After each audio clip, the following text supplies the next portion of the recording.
একইভাবে বিভিন্ন ফসলে বিভিন্নভাবে মডিফাই করে নতুন নতুন জাত উদ্ভাবন করা হচ্ছে।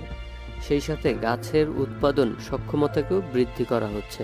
চিকিৎসা বিজ্ঞানেও ন্যানোটেকের নানাবিধ ব্যবহার দেখা যায়, যেমন ওষুধ বানানোর কাজে ন্যানোটেকের ব্যবহার রয়েছে।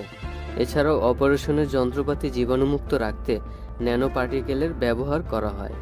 চিকিৎসা বিজ্ঞানে ন্যানোটেক নির্ভরশীল অনেক গবেষণা চলছে, যা ভবিষ্যতে চিকিৎসা বিজ্ঞানে আমূল পরিবর্তন নিয়ে আসবে।